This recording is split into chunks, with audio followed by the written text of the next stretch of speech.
দেশের অর্থনীতিতে প্রবাসীদের এই রেমিটেন্সের যে প্রবাহ তা নিঃসন্দেহে একটি ভালো অবস্থার এবং ভালো বিষয়ের ইঙ্গিত দিচ্ছে। আমরা এই বিষয়টি নিয়ে আলোচনা করতে চাই।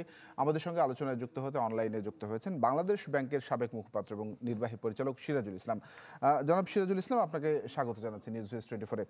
যে বিষয়টি বলছিলাম, $3 বিলিয়ন উপরে প্রবাসীরা পাঠিয়েছেন বৈধ পথে, নিঃসন্দেহে একটি ইতিবাচক দিক। এখন বাংলাদেশ ব্যাংক যেটি বলছে যে জুলাই পরবর্তী যে পরিবর্তিত অবস্থা, তাতে দেশপ্রেম উদ্বুদ্ধ হয়ে প্রবাসীরা এই বিষয়টিতে আসলে নিজেদেরকে সম্পৃক্ত করেছেন। আপনার মূল্যায়নটি জানতে চাই, আপনি একমত কিনা এই বিষয়টির সাথে? না, আসলে বাস্তবতা হলো এই যে মানুষ আসলে আস্থা ফিরে যখন পায়, তখন সেই আস্থার উপর নির্ভর করেই কিন্তু অনেক কাজ করে। অনেক সময় দেখা যায় কি যে যখন মানুষ টাকার প্রয়োজন হয়, সেই মুহূর্তেই টাকাটা যখন সে পায়, তখন সেই ব্যাংকের সেই মাধ্যমেই টাকাটা পাঠাতে তখন তারা উদ্বুদ্ধ হয়। জি, এখন ব্যাংকিং সেক্টরে যারা আছে, সেই ব্যাংকিং সেক্টরে তাদের মাধ্যমে টাকা দেওয়ার সাথে সাথে কিন্তু টাকাটা তাদের বাড়িতে পেয়ে যাচ্ছে। ফলে আগের হুন্ডির চেয়েও তারা দ্রুত গতিতে টাকা পেয়ে যাচ্ছে বলে আমার বিশ্বাস যে তারা এই টাকাগুলো পাঠাচ্ছে। পাশাপাশি হুম, জনগণের এই যে এখন জনগণ যে নতুন ভাবে যে দেশ গড়ার প্রতি যে জনগণের একটা বিপ্লবের মতো শুরু হয়েছে, এর আস্থা রেখেও কিন্তু যাতে এই দেশকে আরো উন্নত করতে পারে এবং দেশের কেন্দ্রীয় ব্যাংক যাতে তাদের রিজার্ভ বাড়াতে পারে, এইসব চিন্তা চেতনা করেই কিন্তু বিদেশে যারা আছে, বিদেশে যে সমস্ত শ্রমিক বা যারা অন্যান্য যারা সমস্ত লোকজন আছে, তারা এই বৈধ পথে টাকা পাঠানোকেই তারা ভালো মনে করছে এবং এই জন্যই তারা এই টাকাটা পাঠাচ্ছে। জি। এখন সেক্ষেত্রে আমরা প্রবাসী ভাই বোনদেরকে অনেক সময় অভিযোগ করতে শুনি বিভিন্ন প্রতিবন্ধকতার কথা। তারা বিভিন্ন অন্যান্য মাধ্যমে বেশ কিছু সুযোগ সুবিধা পেয়ে থাকেন বলেই তারা আসলে সেই অবৈধ পথগুলোকে বেছে নেন। বাংলাদেশ সরকারও বিভিন্ন সময় বিভিন্ন ধরনের উদ্যোগ গ্রহণ করে যেন বৈধ পথে প্রবাসীরা টাকা পাঠায়। সেক্ষেত্রে হুন্ডি বা অন্যান্য যে সকল বিষয়গুলো রয়েছে, সেই বিষয়গুলো বিষয়ে আপনার কোনো পরামর্শ থাকবে কিনা, যাতে এই ধারাবাহিকতাটা সামনেও বজায় থাকে? আসলে দেখা যায় কি যে মানুষের টাকা পাঠানো তো প্রয়োজনেই মানুষ টাকা পাঠায়। তার পাশাপাশি মানুষের কিন্তু এই যে সম্মান বোধ, এই সম্মানটাও কিন্তু একটা বিশাল ব্যাপার। বিদেশে যারা টাকা পাঠাচ্ছে, তারা বিদেশে যখন আসে, তখন যদি সরকার যদি তাদের সেই প্লেনে উঠার থেকে শুরু করে একবারে ইমিগ্রেশন পর্যন্ত যদি যথাযথ সম্মান দেওয়া হয়, তখন তারা বুঝবে যে আমরা এই যে দেশে কষ্ট করে টাকা পাঠাচ্ছি, আমাদের গভর্নমেন্টও আমাদের আশায় আলাদাভাবে আমাদের মূল্যায়ন করেছে।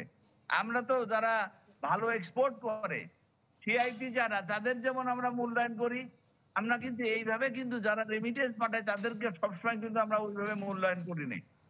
আমরা যদি এভাবে যদি তাদের সরকারি পর্যায়ে বলেন বা দেশের যখন তারা প্লেনে আসে, এই বিভিন্ন ভাবে যখন তাদের আমরা যখন সম্মান দেওয়া যদি শুরু করি, তাহলে কিন্তু তারা অন্যান্য পদ্ধতি বাদ দিয়ে এই দেশের জনগণের জন্য বা রাষ্ট্রের আরো সমৃদ্ধির জন্য তারা কিন্তু আরো উদ্বুদ্ধ হবে বলে আমার বিশ্বাস। না, আমি আপনার সাথে একদমই একমত এই বিষয়টিতে যে প্রবাসীরা যখন আমাদের দেশে আসেন, তাদের কষ্টার্জিত অর্থ পাঠান, তারা সেই বিষয়টি আসলে সেই মূল্যায়নটি তারা ডিজার্ভ করেন। তো আমার কথা হচ্ছে যে তারা এই বিষয়টি, এই ধারাবাহিকতা যেন বজায় থাকে, তারা যেন অবৈধ পথে অর্থ না পাঠায় দেশে। সেক্ষেত্রে বাংলাদেশ ব্যাংক বা অন্যান্য ওই বেসরকারি ব্যাংকগুলোকে কি ধরনের পদক্ষেপ নেওয়া উচিত? আপনি একজন ব্যাংকার, এই বিষয়ে আপনার পরামর্শ জানতে চাইব। আমি মনে করি যে আসলে আসলে বিদেশে যারা থাকে, তারা কিন্তু টাকা পাঠানোর জন্য কিন্তু হয়তো ছুটি নিয়ে ব্যাংকে যেতে হয় এবং তারা একদিনের ছুটি নিলে দেখা যাচ্ছে কি তাদের ওই দিনে কিন্তু তারা পারিশ্রমিক পায় না। জি, যার কারণে আমি মনে করি যে আমাদের ব্যাংকে যে সমস্ত দূতাবাস আছে, এই দূতাবাসের লোকজন বাইরে আমাদের রেমিটেন্স যে সমস্ত ব্যাংকারের মাধ্যমে বা মানি এক্সচেঞ্জের মাধ্যমে যে টাকাগুলো পাঠানোর যে ব্যবস্থা, তারা জনগণের কাছে যাবে, তারাই শ্রমিকের কাছে উদ্বুদ্ধ হয়ে যাবে বা তারা একটা দিন বলে দেবে যে অমুক দিনে আপনারা আসলে আমরা টাকাটা পাঠাতে পারবো, অথবা তারা উদ্বুদ্ধ হয়ে তারা যদি শ্রমিকদের কাছে যায় যদি টাকাটা কালেকশন করে, তাহলে কিন্তু তারা কিন্তু আরো বেশি স্বাচ্ছন্দ্য ফিল করে। যারা রেমিটেন্স ধরেন এই যে অবৈধভাবে যে রেমিটেন্স গুলো আসে, তারা কিন্তু যে কালেকশন করে।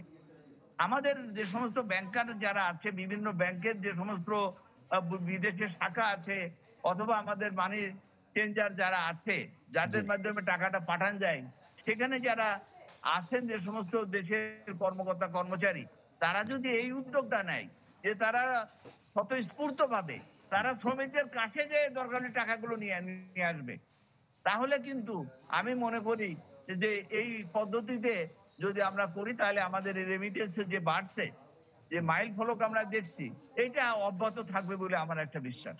জি। আরেকটি বিষয়, যেহেতু মাইল ফলকের বিষয়টি আসলো, যে মানে এই যে অর্থের যে ফ্লোটা, এই ফ্লোটা কিন্তু আমরা দেখেছি যে আমরা যদি স্ট্যাটিস্টিক্যাল যে গ্রাফটা যদি দেখি, যে গেল বছর মার্চে কিন্তু 2 বিলিয়নের কিছু কম ছিল।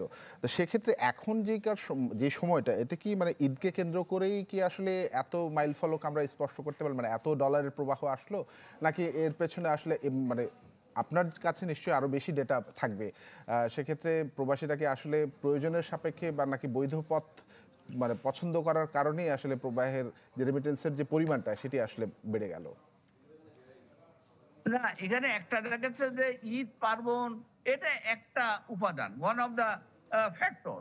জি কিন্তু তাদের ভিতরে দেশপ্রেমিক বোধ, এবং তারা এখন কিন্তু আস্থা ফিরে পেয়েছে যে না, এখন আমাদের স্থিতিশীল পর্যায়ে একটা আছে, দেশটা একটা নতুন পর্যায়ে আমরা নতুন সূচনা করছি। সুতরাং তারা দেশের সাথে বৈধভাবে সমৃদ্ধ দেশকে সমৃদ্ধ করতে পারবে, দেশের সাথে দেশের অর্থ প্রবাহ যাতে বৃদ্ধি পায় বা আমাদের রিজার্ভ যাতে বৃদ্ধি পায়, এই ক্ষেত্রে তারা একটা ভূমিকা রাখার জন্যও কিন্তু তাদের মনে কিন্তু এই জাতীয় একটা উদ্বুদ্ধ সৃষ্টি হয়েছে বলে আমার বিশ্বাস। এই জন্য পাশাপাশি পাশাপাশি গভর্নমেন্টও কিন্তু যাতে অবৈধভাবে না আসে, টাকা পয়সা পাঠাতে না পারে, এই জন্য কিন্তু বিভিন্ন সোর্সের মাধ্যমে কিন্তু আমরা এটা প্রোটেকশন দিচ্ছে গভর্নমেন্ট। এই সার্বিক দিক থেকে আমার মনে হয় যে এই মাইল ফলকটা হয়েছে আর কি। জি, ধন্যবাদ আপনার মতামতের জন্য। নিশ্চয়ই বাংলাদেশ সরকারের পক্ষে বা এখন যারা আছেন নীতি নির্ধারণী পর্যায়ে, তারা বিষয়টি আমলে নেবেন এবং আমাদের প্রবাসী ভাইদেরকে আসলে যে ধরনের সুযোগ সুবিধা দেওয়া দরকার এবং প্রবাসীদের অর্থ পাঠানোর যে মাধ্যমটা, যেটি সহজীকরণের বিষয়টি আপনি বলছিলেন, সেই বিষয়টি নিয়ে তারা আসলে কাজ করবেন, এমনটি প্রত্যাশা রেখে আজকের মতো আপনার সঙ্গে এখানে আলোচনাটা আমরা শেষ করছি। ধন্যবাদ। দর্শক, আমরা কথা বলছিলাম বাংলাদেশ ব্যাংকের সাবেক মুখপাত্র এবং নির্বাহী পরিচালক সিরাজুল ইসলামের সঙ্গে। প্রবাসীরা যে রেমিটেন্স পাঠিয়েছেন সেই বিষয় নিয়ে আমরা কথা বলছিলাম।